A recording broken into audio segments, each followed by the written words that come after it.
ਅੱਜ ਸ਼੍ਰੋਮਣੀ ਗੁਰਦੁਆਰਾ ਪ੍ਰਬੰਧਕ ਕਮੇਟੀ ਨੂੰ ਨਵੇਂ ਅਹੁਦੇਦਾਰ ਮਿਲੇ ਨੇ, ਜਿਸ ਦੇ ਵਿੱਚ ਇੱਕ ਅਹਿਮ ਜ਼ਿੰਮੇਵਾਰੀ ਜਨਰਲ ਸਕੱਤਰ ਦੀ ਦਿੱਤੀ ਗਈ ਹੈ ਸਰਦਾਰ ਗੁਰਚਰਨ ਸਿੰਘ ਗਰੇਵਾਲ ਸਾਹਿਬ ਸਾਡੇ ਨਾਲ ਨੇ। ਗਰੇਵਾਲ ਸਾਹਿਬ, ਇੱਕ ਅਹਿਮ ਜ਼ਿੰਮੇਵਾਰੀ ਉਹ ਵੀ ਉਸ ਵੇਲੇ ਜਦੋਂ ਬਹੁਤ ਵਿਸ਼ਵ ਭਰ ਦੀਆਂ ਜਿਹੜੀਆਂ ਸੰਗਤਾਂ ਸੀ ਉਹਨਾਂ ਦੀ ਨਿਗਾਹ ਤੇਜਾ ਸਿੰਘ ਸਮੁੰਦਰੀ ਹਾਲ ਦੇ ਵਿੱਚ ਸੀ। ਅਜਿਹੇ ਦੇ ਵਿੱਚ ਤੁਹਾਨੂੰ ਜ਼ਿੰਮੇਵਾਰੀ ਮਿਲਣੀ ਕੀ ਸਮਝਦੇ ਹੋ? ਵਾਹਿਗੁਰੂ ਜੀ ਕਾ ਖਾਲਸਾ, ਵਾਹਿਗੁਰੂ ਜੀ ਕੀ ਫਤਿਹ। ਗੁਰੂ ਰਾਮਦਾਸ ਪਾਤਸ਼ਾਹ ਦਾ ਸ਼ੁਕਰ ਹੈ ਕਿ ਉਹਨਾਂ ਨੇ ਇੱਕ ਨਿਮਾਣੇ ਜਿਹੇ ਸੇਵਾਦਾਰ ਨੂੰ ਆਪਦੇ ਦਰ ਦਾ ਸੇਵਾ ਕਰਨ ਦਾ ਬਲ ਬਖਸ਼ਿਆ। ਭਾਵੇਂ ਕਿ ਪਹਿਲਾਂ ਵੀ ਜ਼ਿੰਦਗੀ ਇਹ ਜਿਹੜੀ ਆ ਉਹ ਮਕਸਦ ਇਸ ਗੱਲ ਲਈ ਹੈ ਕਿ ਕੌਮ ਦੀ ਧਰਮ ਦੀ ਸੇਵਾ ਕਰ ਸਕਦੇ ਹੋਈਏ। ਵਾਕਈ ਇਸ ਵਿੱਚ ਕੋਈ ਸ਼ੱਕ ਨਹੀਂ ਕਿ ਜਿਹੜੀ ਐਤਕੀ ਵਾਲੀ ਚੋਣ ਹੋਈ, ਇਹ ਚੋਣ ਦਾ ਜਿਹੜਾ ਕਹਿੰਦੇ ਹੁੰਦੇ ਆ ਬੜਾ ਇਹਦਾ ਮਿਆਰ ਜਿਹੜਾ ਬੜਾ ਉੱਚਾ ਹੋ ਗਿਆ ਸੀ। ਕਿਉਂਕਿ ਮੈਂ ਬੜੀ ਦੇਰ ਬਾਅਦ ਦੇਖਿਆ, ਦੇਰ ਬਾਅਦ ਕੀ, ਮੈਂ ਤਾਂ ਮੈਨੂੰ ਲੱਗਦਾ ਪਹਿਲੀ ਵਾਰ ਦੇਖਿਆ ਕਿ ਜਿਸ ਤਰ੍ਹਾਂ ਸਿੱਧੇ ਤੌਰ 'ਤੇ ਜਿਹੜੀਆਂ ਸਾਡੀਆਂ ਰਾਜਨੀਤਿਕ ਪਾਰਟੀਆਂ, ਭਾਰਤੀ ਜਨਤਾ ਪਾਰਟੀ ਜਿਹੜੀ ਕਿ ਸਿੱਧੇ ਤੌਰ 'ਤੇ ਖੁੱਲ੍ਹ ਕੇ ਆਪਣੇ ਹਰ ਤੰਤਰ ਨੂੰ ਵਰਤ ਰਹੀ ਆ। ਈਵਨ ਕਿ ਉਹਨਾਂ ਨੇ ਆਪਣੀ ਸ਼ਕਤੀ ਵਰਤੀ, ਉਹਨਾਂ ਨੇ ਪੈਸੇ ਦੀ ਗੱਲ ਕੀਤੀ, ਉਹਨਾਂ ਨੇ ਹਰ ਹੀਲਾ ਵਰਤ ਕੇ ਸ਼੍ਰੋਮਣੀ ਗੁਰਦੁਆਰਾ ਪ੍ਰਬੰਧਕ ਕਮੇਟੀ ਦੇ ਉੱਤੇ ਆਪਣਾ ਨੁਮਾਇੰਦਾ ਕਾਬਜ਼ ਕਰਾਉਣ ਦੀ ਗੱਲ ਕੀਤੀ। ਭਾਵੇਂ ਕਿ ਸਾਨੂੰ ਇਸ ਗੱਲ 'ਚ ਬੜਾ ਦੁੱਖ ਹੋਇਆ ਕਿ ਬੀਬੀ ਜਗੀਰ ਕੌਰ ਜੀ ਜਿਹੜੇ ਅਕਾਲੀ ਦਲ ਦੇ ਬੜੇ ਨਾਮਵਰ ਆਗੂ ਸਨ, 3-4 ਵਾਰ ਉਹ ਸ਼੍ਰੋਮਣੀ ਕਮੇਟੀ ਦੇ ਪ੍ਰਧਾਨ ਰਹੇ, ਉਹਨਾਂ ਨੇ ਇਹ ਫੈਸਲਾ ਕਿਉਂ ਲਿਆ, ਕਿਹੜੇ ਹਾਲਾਤਾਂ 'ਚ ਲਿਆ, ਮੇਰੀ ਹਾਲ ਤੱਕ ਸਮਝ ਨਹੀਂ ਆਈ। ਕਿਉਂਕਿ ਉਹ ਰਾਜਨੀਤੀ ਦੇ ਵਿੱਚ ਚੰਗੇ ਵਧੀਆ ਗਿਣੇ ਜਾਂਦੇ ਆ, ਅਤੇ ਇਸ ਗੱਲ 'ਤੇ ਉਹਨਾਂ ਨੇ ਫੈਸਲਾ ਕਿਉਂ ਲਿਆ ਕਿ ਭਾਰਤੀ ਜਨਤਾ ਪਾਰਟੀ ਦੀ ਕਹਿੰਦੇ ਰਸਤੇ ਸਵਾਰ ਹੋ ਕੇ ਅਤੇ ਜਿਹੜੀ RSS ਆ ਉਸ ਦੇ ਏਜੰਡੇ ਨੂੰ ਲਾਗੂ ਕਰਾਉਣ ਵਾਸਤੇ ਸ਼੍ਰੋਮਣੀ ਕਮੇਟੀ ਦੇ ਵਿੱਚ ਉਹਨਾਂ ਦੀ ਇੱਕ ਸਬ ਆਫਿਸ ਬਣਾਉਣ ਵਾਸਤੇ ਕਿਉਂ ਤੁਰੇ ਨੇ, ਸਾਨੂੰ ਬੜਾ ਵੱਡਾ ਅਫਸੋਸ ਆ। ਪਰ ਦੂਜੇ ਪਾਸੇ ਇਹ ਵੀ ਬੜੀ ਵੱਡੀ ਚੁਣੌਤੀ ਸੀ। ਇਸ ਚੁਣੌਤੀ ਨੂੰ ਜੇ ਅਸੀਂ ਕਹੀਏ ਵੀ ਅਸੀਂ ਸਰ ਕਰ ਸਕਦੇ ਸੀ, ਗੁਰੂ ਨੇ ਕਹਿੰਦੇ ਹੁੰਦੇ ਆ ਸ਼ਕਤੀ ਦਿੱਤੀ, ਅਤੇ ਇਤਿਹਾਸ ਇਸ ਗੱਲ ਦਾ ਗਵਾਹ ਕਿ ਜਿੰਨੀ ਵੱਡੀ ਕਹਿੰਦੇ ਹੁੰਦੇ ਆ ਦੂਸਰੇ ਪਾਸੇ ਧਿਰ ਸੀ, ਈਵਨ ਕਿ BJP ਤੋਂ ਇਲਾਵਾ ਕਾਂਗਰਸ ਜਿਹੜੀ ਆ ਆਪਣਾ ਹੀਲਾ ਵਰਤ ਰਹੀ ਸੀ, ਆਮ ਆਦਮੀ ਪਾਰਟੀ ਆਪਣਾ ਹੀਲਾ ਵਰਤ ਰਹੀ ਸੀ। ਇਹ ਸਾਰੀਆਂ ਸ਼ਕਤੀਆਂ ਜਿਹੜੀਆਂ ਇਕੱਠੀਆਂ ਹੋ ਕੇ ਜਿਹੜੀਆਂ ਸ਼੍ਰੋਮਣੀ ਕਮੇਟੀ 'ਤੇ ਇਸ ਤਰ੍ਹਾਂ ਕਾਬਜ਼ ਹੋਣ ਦੀ ਗੱਲ ਕਰ ਰਹੀਆਂ ਸੀ, ਬੜੀ ਵੱਡੀ, ਮੈਂ ਸਮਝਦਾ ਕਿ ਦੇਸ਼ ਨੂੰ, ਮੇਰੀ ਇਹ ਕਹਿਣ ਦਾ ਮਤਲਬ ਜ਼ਰੂਰ ਸਮਝਣ ਦੇਸ਼ ਦੇ ਰਾਜ ਕਰਨ ਵਾਲੇ ਲੋਕ ਕਿ ਇਹ ਜਿਹੜਾ ਮਾਮਲਾ ਵਾ ਇਹ ਦੇਸ਼ ਨੂੰ ਅਸਥਿਰਤਾ ਵੱਲ ਲੈ ਕੇ ਜਾਏਗਾ। ਕਿਉਂਕਿ ਸਿੱਖ ਜਿਹੜਾ ਵਾ ਉਹ ਪੈ ਕਹੂੰ ਕੋ ਦੇ ਦੇਣਾ, ਨਹਿ ਪੈ ਮਾਨਤਾਨ ਦੀ ਗੱਲ ਕਰਦਾ, ਉਹ ਆਪਣੇ ਧਰਮ ਦੀ ਗੱਲ ਕਰਦਾ, ਕਿਸੇ ਧਰਮ ਦੇ ਖਿਲਾਫ ਨਹੀਂ ਜਾਂਦਾ, ਆਪਣੇ ਗੁਰੂ ਧਾਮਾਂ ਦੀ ਸੇਵਾ ਸੰਭਾਲ ਕਰਦਾ, ਲੋਕਤੰਤਰੀ ਢੰਗ ਨਾਲ ਕਰਦਾ, ਕੋਈ ਥੋਪਿਆ ਨਹੀਂ ਜਾਂਦਾ, ਕੋਈ ਇੱਥੇ ਕਾਬਜ਼ ਨਹੀਂ ਹੈ ਕਿਸੇ ਤਰ੍ਹਾਂ ਦਾ। ਭਾਵੇਂ ਕਿ ਪ੍ਰਚਾਰ ਬਹੁਤ ਕੀਤਾ ਜਾਂਦਾ, ਪਰ ਸਹੀ ਤੌਰ 'ਤੇ ਇੱਕ ਲੋਕਤੰਤਰ ਹੈ ਜਿਹੜੀ ਆ ਸ਼੍ਰੋਮਣੀ ਗੁਰਦੁਆਰਾ ਪ੍ਰਬੰਧਕ ਕਮੇਟੀ ਸਿੱਖ ਪੰਥ ਕੋਲ ਜਿਹੜੀ ਸੰਸਥਾ ਮਿਲੀ ਆ। ਹਰ ਸਾਲ ਚੋਣ ਹੁੰਦੀ ਆ, ਸੋ ਇਸ ਮੌਕੇ 'ਤੇ ਵਾਕਿਆ ਹੀ ਬੜੀ ਵੱਡੀ ਇੱਕ ਚੁਣੌਤੀ ਸੀ। ਸੋ ਅਸੀਂ ਧੰਨਵਾਦ ਕਰਦੇ ਹਾਂ ਮੈਂਬਰਾਂ ਦਾ, ਜਿਹੜੇ ਮੈਂਬਰਾਂ ਸਾਹਿਬਾਨ ਨੇ ਅੱਜ ਦੇ ਸਮੇਂ 'ਚ ਡਟ ਕੇ ਸਾਥ ਦਿੱਤਾ, ਕਿਸੇ ਦਬਾਅ, ਕਿਸੇ ਪ੍ਰੈਸ਼ਰ, ਕਿਸੇ ਲਾਲਚ ਨੂੰ ਜਿਵੇਂ ਕਹਿੰਦੇ ਲਾਂਭੇ ਕਰਕੇ ਉਹਨਾਂ ਨੇ ਇਹ ਜਿਹੜਾ ਫੈਸਲਾ ਲਿਆ। ਅਤੇ ਇਸ ਗੱਲ ਨਾਲ ਜ਼ਾਹਰ ਹੋ ਗਿਆ ਕਿ ਸਿੱਖ ਜਿਹੜਾ ਵਾ ਉਹ ਰਾਜਨੀਤਿਕ ਤੌਰ 'ਤੇ ਧੜਿਆਂ 'ਚ ਵੰਡਿਆ ਜਾ ਸਕਦਾ, ਵੱਖਰੀਆਂ ਗੱਲਾਂ ਕਰ ਸਕਦਾ, ਆਪਸੀ ਘਰ 'ਚ ਬੈਠ ਕੇ ਅਸੀਂ ਬਹੁਤ ਸਾਰੇ ਸਾਡੇ ਵੱਖਰੇਵੇਂ ਹੋ ਸਕਦੇ ਆ, ਪਰ ਜਦੋਂ ਸਾਡੀਆਂ ਸੰਸਥਾਵਾਂ 'ਤੇ ਕਿਸੇ ਤਰ੍ਹਾਂ ਦਾ ਹਮਲਾਵਰ ਬਣ ਕੇ ਆਉਂਦੇ ਨੇ ਲੋਕ ਜਿਹੜੇ ਆ, ਚਾਹੇ ਕਾਂਗਰਸ ਹੋਵੇ, ਚਾਹੇ ਕੋਈ RSS ਹੋਵੇ, ਤਾਂ ਉਹਦਾ ਮੂੰਹ ਤੋੜ ਜਵਾਬ ਦਿੰਦੇ ਨੇ। ਸੋ ਮੈਂ ਸੱਚੀ ਗੱਲ ਕਹਿਣਾ, ਅੱਜ ਤੁਹਾਡੇ ਇਸ ਚੈਨਲ 'ਤੇ ਜਿੱਡੀ ਵੱਡੀ ਸਾਨੂੰ ਚੁਣੌਤੀ ਦਿਖਾਈ ਦੇ ਰਹੀ ਸੀ, ਜਿੱਡਾ ਵੱਡਾ ਇੱਕ ਭੈ ਦਾ ਮਾਹੌਲ ਸੀ, ਉਸ ਦੇ ਵਿੱਚ ਜਿੱਡੀ ਵੱਡੀ ਸਮਰਥਨ ਮਿਲਿਆ, ਇਹ ਮੈਂ ਕਹਿੰਦਾ ਮੇਰੇ ਲਈ ਇਹ ਇੱਕ ਇਤਿਹਾਸਕ ਆ। ਗਰੇਵਾਲ ਸਾਹਿਬ, ਜਿਵੇਂ ਤੁਸੀਂ ਗੱਲ ਕਰ ਰਹੇ ਹੋ ਕਿ ਭਾਜਪਾ ਸਿੱਧੇ ਤੌਰ 'ਤੇ ਦਖਲ ਦੇ ਰਹੀ ਸੀ, ਮੇਰਾ ਸਵਾਲ ਹੈ ਕਿ ਭਾਜਪਾ ਇੰਨੀ ਜ਼ਿਆਦਾ ਮਜ਼ਬੂਤ ਹੋ ਗਈ ਜਾਂ ਸ਼੍ਰੋਮਣੀ ਅਕਾਲੀ ਦਲ ਇੰਨਾ ਕਮਜ਼ੋਰ ਹੋ ਗਿਆ ਕਿ ਗੱਲ ਅੱਜ ਇਹਨਾਂ ਦਰਾਂ 'ਤੇ ਆਣ ਪਹੁੰਚੀ ਕਿ ਗੁਰਧਾਮਾਂ ਦੇ ਵਿੱਚ ਵੀ ਇਸ ਤਰੀਕੇ ਦੇ ਹਾਲਾਤ ਬਣ ਗਏ ਕਿ ਢਿੱਲ ਦਾ ਜ਼ੋਰ ਜਿਹੜਾ ਹੈ ਦੋਵਾਂ ਪਾਸਿਆਂ ਤੋਂ ਲੱਗ ਰਿਹਾ ਸੀ? ਦੇਖੋ, ਕਮਜ਼ੋਰ ਹੋਣ ਦੀ ਗੱਲ ਤਾਂ ਅੱਜ ਦਾ ਨਤੀਜਾ ਤੁਹਾਨੂੰ ਦੱਸਦਾ ਕਿ ਕਮਜ਼ੋਰੀ ਕਿਤੇ ਵੀ ਹੈ ਨਹੀਂ ਗੀ। ਦੂਜੇ ਪਾਸੇ ਉਹ ਮਜ਼ਬੂਤ ਇੰਨੀ ਹੋਣ ਦੀ ਗੱਲ ਆ। ਦੇਖੋ, ਜਦੋਂ ਸੱਤਾ 'ਚ ਬੰਦਾ ਬੈਠਾ ਹੁੰਦਾ, ਸੱਤਾ 'ਚ ਰਹਿੰਦੇ ਆ, ਉਹ ਬਹੁਤ ਸਾਰੇ ਕਈ ਵਾਰੀ ਗਲਤ ਫੈਸਲੇ ਲੈ ਲੈਂਦਾ। ਸੋ ਭਾਰਤੀ ਜਨਤਾ ਪਾਰਟੀ ਕਿਉਂ ਗਲਤ ਫੈਸਲੇ ਲੈ ਰਹੀ ਆ? ਹੁਣ ਦਿੱਲੀ ਕਮੇਟੀ ਦੇ ਵਿੱਚ ਉਹਨਾਂ ਨੇ ਜਿਹੜੀ ਸਾਡੀ ਸ਼੍ਰੋਮਣੀ ਅਕਾਲੀ ਦਲ ਦੇ ਨਾਲ ਜਿਹੜੇ ਸੰਬੰਧ ਸੀ ਉਹਨੂੰ ਸਾਰਿਆਂ ਨੂੰ, ਕਿਉਂਕਿ ਅਸੀਂ ਇੱਥੋਂ ਹਾਰ ਗਏ, ਸੱਤਾ ਦੇ ਕਹਿੰਦੇ ਹੁੰਦੇ ਆ ਅਸੀਂ ਥੋੜ੍ਹਾ ਦੂਰ ਹੋ ਗਏ, ਇਸ ਕਰਕੇ ਉਹ ਲੋਕ ਸਾਡੇ ਤੋਂ ਪਾਸੇ ਹੋ ਗਏ। ਉਸ ਤੋਂ ਬਾਅਦ ਹਰਿਆਣਾ ਆ ਗਿਆ। ਹਰਿਆਣੇ ਦੇ ਵਿੱਚ ਕਾਂਗਰਸ ਨੇ ਸ਼ੁਰੂ ਕੀਤਾ ਸੀ ਉਹ ਹਰਿਆਣਾ ਕਮੇਟੀ ਜਿਹੜੀ ਆ, ਉਹਦੇ ਵਿੱਚ ਉਹ ਜਦੋਂ BJP ਨੇ ਸਿੱਧੇ ਤੌਰ ਦਖਲ ਦਿੱਤਾ, ਦਾਦੂਵਾਲ ਸਾਹਿਬ ਨੂੰ ਪ੍ਰਧਾਨ ਬਣਾਉਣ ਦੀ ਗੱਲ ਕੀਤੀ, ਉਹਨਾਂ ਦਾ ਪ੍ਰਧਾਨ ਨਹੀਂ ਬਣਿਆ, ਚੁਣੌਤੀ ਆ ਗਈ ਝਿੰਡਾ ਸਾਹਿਬ ਵੱਲੋਂ, ਤਾਂ ਉਦੋਂ ਕੀ ਉਹਨਾਂ ਨੇ ਪੁਰਾਣੀ ਕਮੇਟੀ ਭੰਗ ਕਰਕੇ ਲਾਹੌਰ ਕਮੇਟੀ 41 ਮੈਂਬਰੀ ਹੋਰ ਐਲਾਨ ਕਰ ਰਹੇ ਨੇ। ਉਸ ਕਮੇਟੀ ਨੂੰ ਬਣਾ ਵਿੱਚ ਰੱਖ ਕੇ ਕਿ ਜਿਹੜੇ ਸਾਡੇ ਮੈਂਬਰ ਸੀ ਉਹਨਾਂ 'ਤੇ ਦਬਾਅ ਖੱਟੜ ਸਾਹਿਬ ਬਣਾ ਰਹੇ ਨੇ ਕਿੰਨੀ ਕਿੰਨੀ ਵੱਡੀ ਗੱਲ ਆ ਕਿ ਇੱਕ ਸੂਬੇ ਦਾ ਮੁੱਖ ਮੰਤਰੀ ਇਹ ਸ਼੍ਰੋਮਣੀ ਕਮੇਟੀ ਦੀ ਇਲੈਕਸ਼ਨ ਲਈ ਉਹ ਆਪਣੇ ਕੈਂਡੀਡੇਟ ਲਈ ਜਿਹਨੂੰ ਉਹ ਜਿਹਦਾ ਸਮਰਥਨ ਕਰ ਰਹੇ ਨੇ ਉਹਦੇ ਵਾਸਤੇ ਵੋਟਾਂ ਦੀ ਗੱਲ ਕਰ ਰਹੇ ਨੇ, ਸੌਦੇਬਾਜ਼ੀ ਕਰ ਰਹੇ ਨੇ। ਬੜੀ ਮਾੜੀ ਗੱਲ ਆ, ਬਹੁਤ ਵੱਡਾ ਅਫਸੋਸ ਆ ਕਿ ਇਹ ਇੱਕ ਜਿਹੜੀ ਬੀਜੇਪੀ ਜਿਸ ਤਰ੍ਹਾਂ ਤੁਰ ਪਈ ਆ। ਸੋ ਇਹ ਤਾਂ ਜੇ ਅਕਾਲੀ ਦਲ ਮਜ਼ਬੂਤ ਸੀ ਜਾਂ ਪੰਥਕ ਸੋਚ ਮਜ਼ਬੂਤ ਸੀ ਤਾਂ ਉਹਦੀ ਜਿੱਤ ਸਾਹਮਣੇ ਆ। ਤੇ ਉਹਨਾਂ ਨੇ ਇਹ ਗੱਲ ਕਿਉਂ ਕੀਤੀ, ਆਪਣੇ ਆਪਣੇ ਮਜ਼ਬੂਤ ਕਿਉਂ ਨੇ, ਇਹ ਮੈਂ ਕਹਿੰਦਾ ਵੀ ਉਹਨਾਂ ਦੀ ਜਿਵੇਂ ਕਹਿੰਦੇ ਨਾ ਵੀ ਮੰਦ ਬੁੱਧੀ ਆ, ਉਹਨਾਂ ਦੀ ਇਹ ਮਾੜਾ ਵਿਚਾਰ ਆ ਜਿਹੜਾ ਉਹਨਾਂ ਵਾਸਤੇ ਆਉਣ ਵਾਲੇ ਸਮੇਂ ਦੇ ਉਹਨਾਂ ਦੇ ਰਸਤਿਆਂ 'ਚ ਕੰਢੇ ਬਖੇਰਨ ਵਾਲੀ ਗੱਲ ਆ। ਪਿਛਲੇ ਲੰਮੇ ਸਮੇਂ ਤੋਂ ਅਕਾਲੀ ਦਲ ਦਾ ਇਹ ਗੱਠਜੋੜ ਰਿਹਾ ਭਾਜਪਾ ਦੇ ਨਾਲ। ਸਿੱਧੇ ਤੌਰ ਤੇ ਕਦੀ ਵੀ ਗੱਲ ਸਾਹਮਣੇ ਨਹੀਂ ਆਈ ਕਿ ਭਾਜਪਾ ਜਿਹੜੀ ਹੈਵੀ ਹੋ ਰਹੀ ਆ ਇਹਨਾਂ ਮਸਲਿਆਂ ਦੇ ਵਿੱਚ, ਪਰ ਗੱਠਜੋੜ ਟੁੱਟਣ ਤੋਂ ਬਾਅਦ ਲਗਾਤਾਰ ਇਸ ਤਰੀਕੇ ਦੀ ਸਥਿਤੀ ਬਣ ਗਈ ਹੈ ਸਿੱਧੇ ਸ਼ਬਦਾਂ ਦੇ ਵਿੱਚ ਵੀ ਕਿ ਉਹਨਾਂ ਨੇ ਹਰ ਕਮੇਟੀ ਦੇ ਉੱਪਰ, ਪ੍ਰਬੰਧਕ ਕਮੇਟੀ ਦੇ ਉੱਪਰ ਇਸ ਤਰੀਕੇ ਦੀ ਜਿਹੜੀ ਚਰਚਾ ਚੱਲਦੀ ਹੈ ਕਿ ਉਹ ਕਾਬਜ਼ ਹੋਣਾ ਚਾਹੁੰਦੇ ਨੇ। ਤੁਸੀਂ ਕੀ ਸਮਝਦੇ ਹੋ ਇਸ ਸਾਰੇ ਵਰਤਾਰੇ ਤੋਂ? ਦੇਖੋ, ਮੈਂ ਇੱਕ ਛੋਟੀ ਜਿਹੀ ਗੱਲ ਤੁਹਾਨੂੰ ਕਲੀਅਰ ਕਰ ਦਿਆਂ ਕਿ ਬੜਾ ਇਸ ਗੱਲ ਦਾ ਭੁਲੇਖਾ ਪਾਇਆ ਜਾਂਦਾ ਕਿ ਸਾਡਾ ਉਹਨਾਂ ਨਾਲ ਗੱਠਜੋੜ ਸੀ। ਵਾਕਈ ਕੋਈ ਸ਼ੱਕ ਨਹੀਂ ਗੱਠਜੋੜ ਸੀ, ਕਿਉਂਕਿ ਕਾਂਗਰਸ ਜਿਹੜੀ ਆ ਜਦੋਂ ਦਾ ਦੇਸ਼ ਆਜ਼ਾਦ ਹੋਇਆ ਉਸ ਸਮੇਂ ਤੋਂ ਲੈ ਕੇ ਕਾਂਗਰਸ ਨੇ ਸਿੱਖਾਂ ਨਾਲ ਵੱਡੇ ਵਿਤਕਰੇ ਕੀਤੇ, ਸਿੱਖਾਂ ਨਾਲ ਕੀਤੇ, ਪੰਜਾਬ ਨਾਲ ਕੀਤੇ, ਪੰਜਾਬ ਦੀ ਬੋਲੀ ਨਾਲ ਕੀਤੇ, ਸਾਡਾ ਪਾਣੀ ਖੋਇਆ, ਸਾਡਾ ਚੰਡੀਗੜ੍ਹ ਖੋਇਆ, ਸਾਡੇ ਬਹੁਤ ਢੰਗ ਤਰੀਕੇ ਨਾਲ ਸਾਨੂੰ ਆਰਥਿਕ ਤੌਰ ਤੇ ਤੋੜਨ ਦੀ ਕੋਸ਼ਿਸ਼ ਕੀਤੀ ਗਈ। ਸਾਡੇ ਤੇ ਹਮਲਾ ਕੀਤਾ, ਹਮਲਾ ਵੀ ਕੋਈ ਛੋਟਾ ਜਿਹਾ ਨਹੀਂ ਸੀ। 38 ਗੁਰਦੁਆਰਾ ਸਾਹਿਬ ਤੇ ਟੈਂਕ ਤੋਪ ਚਾੜ ਤੇ ਫੌਜ ਆ ਗਈ। ਉਸ ਤੋਂ ਬਾਅਦ ਦਿੱਲੀ ਦੇ ਅੰਦਰ ਕਤਲੇਆਮ ਹੁੰਦਾ। ਓਪਨਲੀ ਗੱਲ ਕਰਦਾ ਇਸ ਗਾਂਧੀ ਪਰਿਵਾਰ ਦਾ ਫਰਜ਼ੰਦ ਕਿ ਜਦੋਂ ਧਰਤੀ ਹਿਲਦੀ ਆ ਕਹਿੰਦਾ ਬੜਾ ਪੇੜ ਗਿਰਤਾ ਹੈ, ਕਹਿੰਦਾ ਵੀ ਧਰਤੀ ਹਿਲਦੀ ਆ। ਉਹ ਮੰਨਿਆ ਉਹਨਾਂ ਨੇ ਕਿ ਅਸੀਂ ਤੁਹਾਨੂੰ ਮਾਰਿਆ, ਦੇਸ਼ ਕੀ ਬੇਟੀ ਗਦਾਰ, ਸਰਦਾਰ ਕੀ ਬੇਟੀ ਗਦਾਰ ਕੀ ਬੇਟੀ ਦੇ ਨਾਅਰੇ ਲਾਏ। ਅਸੀਂ ਕਿਉਂਕਿ ਏਡੇ ਸਮਰੱਥ ਨਹੀਂ ਹੈਗੇ ਕਿ ਅਸੀਂ ਕੇਂਦਰ ਦੇ ਵਿੱਚ ਆਪਣੀ ਸੱਤਾ ਸਥਾਪਿਤ ਕਰ ਸਕੀਏ। ਹਿੰਦੁਸਤਾਨ 'ਚ ਇਸ ਟਾਈਮ ਗੱਠਜੋੜ ਦੀ ਜਿਹੜੀ ਆ ਇੱਕ ਰਵਾਇਤ ਚੱਲ ਰਹੀ ਹੈ।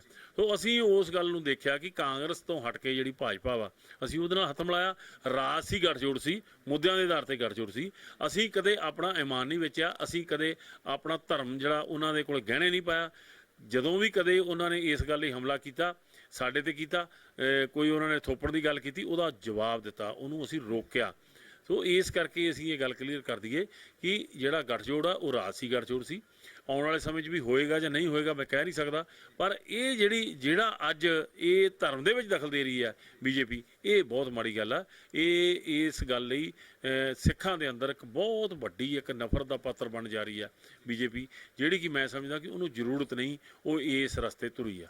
ਕਿਸੇ ਵੀ ਕੌਮ ਜਾਂ ਕਿਸੇ ਵੀ ਸੂਬੇ ਦਾ ਵਿਕਾਸ ਕੇਂਦਰ ਸਰਕਾਰ ਦੇ ਨਾਲ ਕਿਸੇ ਸਾਂਝ ਹੈ ਤਾਂ ਫੇਰ ਹੀ ਸੰਭਵ ਹੁੰਦਾ ਜੀ। ਪਰ ਕਾਂਗਰਸ ਪਹਿਲਾਂ ਉਹਨਾਂ ਨਾਲ ਅਕਾਲੀ ਦਲ ਦਾ ਗੱਠਜੋੜ ਨਹੀਂ ਸੀ ਹੋ ਸਕਦਾ, ਕਿਵੇਂ ਦੇ ਹਾਲਾਤ ਸੀ। ਹੁਣ ਭਾਜਪਾ ਦੇ ਨਾਲ ਅਜਿਹੇ ਮਾਹੌਲ ਨਹੀਂ ਹੈ ਕਿ ਉਹਨਾਂ ਨਾਲ ਗੱਠਜੋੜ ਅੱਜ ਦੀ ਡੇਟ 'ਚ ਹੋ ਸਕੇ। ਅਜਿਹੇ ਦੇ ਵਿੱਚ ਤੁਸੀਂ ਕੀ ਸਮਝਦੇ ਕਿ ਸ਼੍ਰੋਮਣੀ ਅਕਾਲੀ ਦਲ ਦੇ ਲਈ ਜੇਕਰ ਕੇਂਦਰ ਦੇ ਵਿੱਚ ਕੋਈ ਗੱਠਜੋੜ ਨਹੀਂ ਆ ਤੇ ਫਿਰ ਕਿਵੇਂ ਦਾ ਭਵਿੱਖ ਪੰਜਾਬ ਦਾ ਤੇ ਅਕਾਲੀ ਦਲ ਦਾ ਦੇਖਦੇ ਹੋ ਤੁਸੀਂ? ਦੇਖੋ, ਇੱਕ ਗੱਲ ਦਾ ਖਿਆਲ ਰੱਖਿਓ ਕਿ ਸਿੱਖ ਆ ਜਿਹੜਾ ਨਾ ਆਪਣੀ ਆਇਡੈਂਟੀਟੀ ਨੂੰ ਮਾਰਨਾ ਨਹੀਂ ਚਾਹੁੰਦਾ। ਬੋਤਾ ਸਿੰਘ, ਗਰਜਾ ਸਿੰਘ ਦੋ ਸਿੱਖ ਸੀ ਜਿਹਨਾਂ ਨੂੰ ਕਿਸੇ ਨੇ ਕਹਿਤਾ ਸੀ ਕਿ ਸਿੱਖ ਨਹੀਂ ਹੋ ਸਕਦੇ, ਉਹਨਾਂ ਨੇ ਨਾਕਾ ਲਾਤਾ। ਇਹ ਜਿਹੜੀ ਸਿੱਖ ਦੀ ਮਾਨਸਿਕਤਾ ਨਾ, ਉਹ ਆਪਣੀ ਆਇਡੈਂਟੀਟੀ ਨੂੰ ਹਮੇਸ਼ਾ ਮਜ਼ਬੂਤ ਰੱਖਦੀ ਆ, ਆਪਣੇ ਗੁਰਧਾਮਾਂ ਦੀ ਪਵਿੱਤਰਤਾ ਨੂੰ ਕਾਇਮ ਰੱਖਦੀ ਆ। ਉਹ ਜਿਹੜਾ ਗੁਰੂ 'ਤੇ ਕੋਈ ਵਾਰ ਕਰਦਾ ਉਹਦਾ ਜਵਾਬ ਦਿੰਦੀ ਆ। ਸੋ ਇਸ ਕਰਕੇ ਅੱਜ ਰਾਜ ਸੱਤਾ ਜਾਂ ਗੱਠਜੋੜ ਨੂੰ ਅਸੀਂ ਲਾਂਭੇ ਰੱਖਤਾ। ਅਸੀਂ ਦੇਖ ਰਹੇ ਹਾਂ ਕਿ ਸਾਡੇ ਮੂਲ ਨੂੰ ਜਿਹੜਾ ਕਿ ਉਹ ਚੁਣੌਤੀ ਆ ਗਈ ਆ, ਚਾਹੇ ਕੌਮ ਦੇ ਕਹਿੰਦੇ ਹੁੰਦੇ ਆ ਸਾਡੇ ਗੁਰਧਾਮਾਂ ਤੇ ਪ੍ਰਬੰਧਾਂ ਦੇ ਵਿੱਚ ਆ ਗਈ ਆ, ਚਾਹੇ ਸਾਡੀ ਜਿੱਥੇ ਹਿੰਦੂ ਰਾਸ਼ਟਰ ਦੀ ਗੱਲ ਹੋ ਰਹੀ ਆ, ਸਿੱਖਾਂ ਨੂੰ ਉਹਦੇ ਵਿੱਚ ਮਿਲਗੋਬਾ ਕਰਨ ਦੀ ਗੱਲ ਹੋ ਰਹੀ ਆ, ਰਲਾਉਣ ਦੀ ਗੱਲ ਹੋ ਰਹੀ ਹੈ। ਇਹ ਗੱਲਾਂ ਸਿੱਖ ਜਿਹੜਾ ਵਾ ਉਹ ਸਿੱਖ ਦੀ ਮਾਨਸਿਕਤਾ ਦੀ ਗੱਲ ਆ। ਸੋ ਅਸੀਂ ਗੱਠਜੋੜ ਜਿਹੜੇ ਆ ਬਾਅਦ 'ਚ ਦੇਖਾਂਗੇ। ਅੱਜ ਜਦੋਂ ਸਾਡੀ ਹੋਂਦ ਦਾ ਮਸਲਾ ਆ ਗਿਆ ਤੇ ਅਸੀਂ ਉਸ ਹੋਂਦ ਦੇ ਲਈ, ਜਿਵੇਂ ਸਾਡਾ ਇਤਿਹਾਸ ਸਾਨੂੰ ਗਵਾਹੀ ਦਿੰਦਾ, ਅਸੀਂ ਉਸ ਹੋਂਦ ਨੂੰ ਕਾਇਮ ਰੱਖਣ ਲਈ ਅਸੀਂ ਇਹ ਲੜਾਈ ਲੜ ਰਹੇ ਹਾਂ। ਜਦੋਂ ਅਗਾਂਹ ਸਮਾਂ ਆਏਗਾ ਅਸੀਂ ਉਹ ਦੇਖਾਂਗੇ, ਆਪਣੇ ਲੋਕਾਂ ਦੇ ਨਾਲ ਇਹ ਵਿਚਾਰ ਕਰਕੇ ਕੀ ਫੈਸਲਾ ਕਰਨਾ, ਉਦੋਂ ਉਹ ਫੈਸਲੇ ਰਾਜਨੀਤਿਕ ਹੋਣਗੇ। ਜਿੱਥੇ ਧਰਮ ਦੀ ਗੱਲ ਆਉਂਦੀ ਆ ਉੱਥੇ ਸਿੱਖ ਜਿਹੜਾ ਵਾ ਇਸ ਗੱਲ ਲਈ ਕਿਸੇ ਵੀ ਦਖਲ ਤਾਂ ਕਿਸੇ ਹਮਲੇ ਨੂੰ ਬਰਦਾਸ਼ਤ ਨਹੀਂ ਕਰਦਾ। ਅੱਜ ਦੀ ਚੋਣ ਦੀ ਮੈਂ ਗੱਲ ਕਰਦਾ ਕਿ ਪਿਛਲੇ ਸਾਲ ਜਿਹੜਾ ਸੀ ਵਿਰੋਧੀ ਧਿਰ ਤਕਰੀਬਨ 20 ਤੋਂ 22 ਮੈਂਬਰ ਸੀ, ਇਸ ਵਾਰ 42 ਮੈਂਬਰ ਵਿਰੋਧੀ ਧਿਰ ਦੇ ਵਿੱਚ ਹੋ ਗਏ ਨੇ। ਤੁਸੀਂ ਕਿਵੇਂ ਮੰਨਦੇ ਹੋ ਕਿ ਅਕਾਲੀ ਦਲ ਦਾ ਫੇਲੀਅਰ ਹੈ ਕਿ 10-20 ਮੈਂਬਰ ਜਿਹੜੇ ਨੇ ਉਹ ਟੁੱਟ ਕੇ ਵਿਰੋਧੀ ਧਿਰ ਦੇ ਵਿੱਚ ਚਲੇ ਗਏ ਨੇ? ਆਉਣ ਵਾਲੇ ਸਮੇਂ ਦੇ ਵਿੱਚ ਇਹ ਖਤਰੇ ਦੀ ਘੰਟੀ ਹੋ ਸਕਦਾ? ਇਹ ਖਤਰੇ ਦੀ ਘੰਟੀ ਨਹੀਂ ਹੋਏਗਾ, ਇਹ ਤਾਂ ਸਗੋਂ ਤੇ ਸਬਕ ਹੋਏਗਾ ਕਿ ਏਡੀ ਵੱਡੀ ਇੱਕ ਪਾਵਰ ਦੇ ਨਾਲ, ਦੇਖੋ ਕੇਂਦਰ ਦੀ ਸਰਕਾਰ ਹੈ, ਬੜੀ ਮਜ਼ਬੂਤ ਸਰਕਾਰ ਹੈ, ਤੇ ਉਹਨਾਂ ਨੇ ਹੀਲਾ ਹਰ ਵਰਤਿਆ। ਤੇ ਢੀਂਡਸਾ ਸਾਹਿਬ ਜਿਹੜੇ ਆ ਉਹ ਹੁਣ ਕਈ ਜਿਹੜੇ ਭਾਜਪਾ ਤੇ ਢੀਂਡਸਾ ਸਾਹਿਬ ਇੱਕੋ ਹੀ ਨੇ, ਇੱਕੋ ਸਿੱਕੇ ਦੇ ਦੋਨੇ ਪਾਸੇ ਨੇ। ਸੋ ਉਹਨਾਂ ਨੇ ਤਾਂ ਡਟ ਕੇ ਉਹਨਾਂ ਦੀ ਮਦਦ ਕੀਤੀ ਆ। ਬਹੁਤ ਹਰ ਹੀਲੇ ਵਰਤੇ ਗਏ ਆ। ਅਸੀਂ ਇਹਨੂੰ ਹਾਰ ਨਹੀਂ ਸਮਝਦੇ, ਕਿਉਂਕਿ ਚੁਣੌਤੀ ਬਹੁਤ ਵੱਡੀ ਸੀ। ਅਸੀਂ ਜਿੱਡੀ ਲੜਾਈ ਲੜੀ ਆ, ਇਸ ਲੜਾਈ ਨੂੰ ਅਸੀਂ ਵੱਡੀ ਜਿੱਤ ਸਮਝਦੇ ਹਾਂ ਕਿ ਇਸ ਮਾਹੌਲ ਦੇ ਵਿੱਚੋਂ ਇਸ ਤਰ੍ਹਾਂ ਦੁਬਾਰਾ ਉੱਭਰ ਕੇ ਆਉਣਾ ਆਪਣੇ ਆਪ ਦੇ ਵਿੱਚ ਬਹੁਤ ਵੱਡੀ ਜਿੱਤ ਹੈ। ਸ਼੍ਰੋਮਣੀ ਕਮੇਟੀ ਤੇ ਸ਼੍ਰੋਮਣੀ ਅਕਾਲੀ ਦਲ ਦਾ ਭਵਿੱਖ ਕਿਵੇਂ ਦੇਖਦੇ ਹੋ? ਚੁਣੌਤੀਆਂ ਬਹੁਤ ਵੱਡੀਆਂ ਦੋਵਾਂ ਨੂੰ ਹੀ। ਚੁਣੌਤੀ ਨੂੰ ਹੋਣਾ ਕੋਈ ਮਾੜੀ ਗੱਲ ਨਹੀਂ, ਚੁਣੌਤੀ ਦੇ ਵਿੱਚੋਂ ਹੀ ਬਾਹਰ ਆਉਂਦਾ, ਵਿਰੋਧ ਦੇ ਵਿੱਚੋਂ ਵਿਕਾਸ ਪੈਦਾ ਹੁੰਦਾ। ਸੋ ਇਸ ਕਰਕੇ ਜਿਸ ਤਰ੍ਹਾਂ ਦੀਆਂ ਚੁਣੌਤੀਆਂ ਆਉਣਗੀਆਂ, ਉਨਾ ਵੱਡਾ ਜਿਹੜਾ ਉਭਾਰ ਆਏਗਾ, ਉੱਡੇ ਵੱਡੇ ਅਸੀਂ ਮਜ਼ਬੂਤ ਹੋਵਾਂਗੇ। ਅਸੀਂ ਮੰਨ ਕੇ ਚੱਲਦੇ ਹਾਂ, ਇਸ ਗੱਲ 'ਚ ਕੋਈ ਗਰੇਜ ਨਹੀਂ ਹੈ। 10 ਸਾਲ ਦੀ ਸਰਕਾਰ ਬਣਾਈ ਚੱਲੀ, ਉਹ ਸਰਕਾਰ ਦੇ ਵਿੱਚ ਅਸੀਂ ਬਹੁਤ ਸਾਰੀਆਂ ਗਲਤੀਆਂ ਵੀ ਕੀਤੀਆਂ, ਅਸੀਂ ਬਹੁਤ ਸਾਰੀਆਂ ਵੇਸਲਾਪਣ ਵੀ ਕੀਤਾ। ਜਦੋਂ ਕਿ ਜਿਹੜਾ ਸਿੱਖ ਹੈ ਉਹ ਸਾਡੇ ਤੋਂ ਇੱਕ ਆਸ ਰੱਖਦਾ, ਅਕਾਲੀ ਦਲ ਤੋਂ ਇੱਕ ਆਸ ਰੱਖਦਾ ਕਿ ਸਿੱਖਾਂ ਦੇ ਮੁੱਦੇ, ਸਿੱਖਾਂ ਦੇ ਮਸਲਿਆਂ ਨੂੰ ਲੈ ਕੇ ਅਕਾਲੀ ਦਲ ਹਮੇਸ਼ਾ ਅੱਗੇ ਹੋ ਕੇ ਚੱਲੇਗਾ। ਜਿਹੜਾ ਮੂਲ ਆ, ਜਿੱਥੋਂ ਜਿਹੜੀ ਗੱਲ ਨੂੰ ਅਸੀਂ ਲੈ ਕੇ ਚੱਲਣਾ, ਉਹ ਸ਼੍ਰੋਮਣੀ ਗੁਰਦੁਆਰਾ ਪ੍ਰਬੰਧਕ ਕਮੇਟੀ ਹੈ। ਕਿਉਂਕਿ ਇਹ ਅਕਾਲ ਤਖਤ ਦੇ ਸਨਮੁਖ ਨੇ ਦੋਨੋਂ, ਸ਼੍ਰੋਮਣੀ ਕਮੇਟੀ ਆ, ਸ਼੍ਰੋਮਣੀ ਕਮੇਟੀ ਤੋਂ ਬਾਅਦ ਅਕਾਲੀ ਦਲ ਆ। ਅਕਾਲੀ ਦਲ ਵਲੰਟੀਅਰ ਨੇ ਜਿਹਨਾਂ ਨੇ ਸ਼੍ਰੋਮਣੀ ਕਮੇਟੀ ਨੂੰ ਚਲਾਉਣਾ, ਆਪਣੇ ਧਰਮ ਦੀ ਗੱਲ ਕਰਨੀ ਆ। ਠੀਕ ਆ, ਅੱਜ ਅਸੀਂ ਉਸ ਗੱਲ ਤੇ ਰਾਜਸੀ ਸੱਤਾ ਦੇ ਵਿੱਚ ਆ ਗਏ ਹਾਂ, ਪਰ ਜਿਹੜਾ ਸਾਡਾ ਪਿਛੋਕੜ ਤਾਂ ਇਹੀ ਆ ਨਾ। ਸੋ ਇਸ ਗੱਲ ਨੂੰ ਮੱਦੇਨਜ਼ਰ ਰੱਖਦੇ ਹੋਏ ਜਿਹੜੀ ਆ ਕੋਈ ਚੁਣੌਤੀ ਨਹੀਂ ਹੈਗੀ। ਅਸੀਂ ਸਮਝਦੇ ਹਾਂ ਕਿ ਅਸੀਂ ਹੋਰ ਇਹਦੇ ਲਈ ਚੁਕੰਨੇ ਹੋਵਾਂਗੇ, ਅਸੀਂ ਹੋਰ ਇਹਦੇ ਲਈ ਮਜ਼ਬੂਤ ਹੋਵਾਂਗੇ, ਅਸੀਂ ਹੋਰ ਆਪਣੇ ਆਪ ਨੂੰ ਸੰਗਠਿਤ ਕਰਾਂਗੇ। ਜਿਹੜੇ ਕੋਈ ਸਾਡੇ ਤੋਂ ਦੂਰ ਚਲੇ ਗਏ ਆ, ਉਹ ਭਾਵੇਂ ਕਿਸ ਤਰ੍ਹਾਂ ਦੇ ਵਿਚਾਰਾਂ ਵਾਲੇ ਕਿਉਂ ਨਾ ਹੋਣ, ਅਸੀਂ ਉਹਨਾਂ ਨੂੰ ਨਾਲ ਲੈ ਕੇ ਪੰਥ ਨੂੰ ਤੇ ਕੌਮ ਨੂੰ ਹੋਰ ਮਜ਼ਬੂਤ ਕਰਾਂਗੇ। ਗਰੇਵਾਲ ਸਾਹਿਬ, ਸਵਾਲ ਹੈ ਸ਼੍ਰੋਮਣੀ ਕਮੇਟੀ ਦਾ ਮੈਂ ਲੈ ਰਿਹਾ ਕਿ ਪ੍ਰਭਾਵ ਇੱਕ ਜਾ ਰਿਹਾ ਪਿਛਲੇ ਕੁਝ ਸਮੇਂ ਤੋਂ ਕਿ ਸ਼੍ਰੋਮਣੀ ਕਮੇਟੀ ਦੇ ਕੋਲ ਸਿਆਣੇ ਤੇ ਸੁਘੜ ਜਿਹੜੇ ਨੇ ਅਧਿਕਾਰੀ ਨਹੀਂ ਰਹਿ ਗਏ, ਜਿਸ ਤਰੀਕੇ ਨਾਲ ਪਹਿਲਾਂ ਇੱਕ ਪ੍ਰਭਾਵ ਹੁੰਦਾ ਸੀ। ਘਾਟ ਹੈ, ਕਮੀ ਹੈ, ਇਸ ਚੀਜ਼ ਨੂੰ ਤੁਸੀਂ ਕਿਵੇਂ ਦੂਰ ਕਰੋਗੇ ਤਾਂ ਜੋ ਇੱਕ ਚੰਗਾ ਅਕਸ ਲੈ ਕੇ ਦੁਬਾਰਾ ਫਿਰ ਲੋਕਾਂ ਦੇ ਜਾਇਆ ਜਾ ਸਕੇ? ਨਹੀਂ ਦੇਖੋ, ਚਲੋ ਜਿਹੜੇ ਅਧਿਕਾਰੀ ਨੇ ਬੜਾ ਲੰਬਾ ਸਮਾਂ ਉਹਨਾਂ ਨੇ ਕੰਮ ਕੀਤਾ, ਉਹ ਇਸ ਗੱਲ ਦੇ ਮਾਹਰਤ ਨੇ। ਪਰ ਮੈਨੂੰ ਲੱਗਦਾ ਕਿ ਜਿਹੜੀ ਟੀਮ ਨਵੀਂ ਆਈ ਆ ਤੇ ਨਾਲ ਪ੍ਰਧਾਨ ਜੀ ਨੇ ਹਰ ਵਿਭਾਗ ਦੇ ਲਈ ਇੱਕ ਨਾਲ ਮੈਂਬਰ ਦੇਤਾ ਵਾ, ਉਹ ਕਾਫੀ ਸਾਡੀ ਤਕੜੀ ਸਪੋਰਟਿੰਗ ਹੋਏਗੀ। ਹਾਂ, ਉਹਦੇ ਨਾਲ ਅਸੀਂ ਤਾਲਮੇਲ ਵਧਾਵਾਂਗੇ, ਉਹਦੇ ਨਾਲ ਅਸੀਂ ਨਵੀਆਂ ਕਹਿੰਦੇ ਨੀਤੀਆਂ ਲੈ ਕੇ ਆਵਾਂਗੇ। ਸੋ ਮੈਨੂੰ ਲੱਗਦਾ ਕਿ ਪਹਿਲਾਂ ਨਾਲੋਂ ਜਿਹੜੀਆਂ ਨਵੇਂ ਅਸੀਂ ਢਾਂਚਾ ਸਿਸਟਮ ਜਿਹੜਾ ਨਵਾਂ ਬਣਾਇਆ, ਤੇ ਪੂਰੀ ਜਿਹੜੀ ਐਗਜ਼ੈਕਟਿਵ ਆ ਉਹ ਆਪਣੇ ਆਪ ਦੇ ਵਿੱਚ ਪਹਿਲੇ ਵੀ ਬੜੇ ਸਤਿਕਾਰਯੋਗ ਸੀ।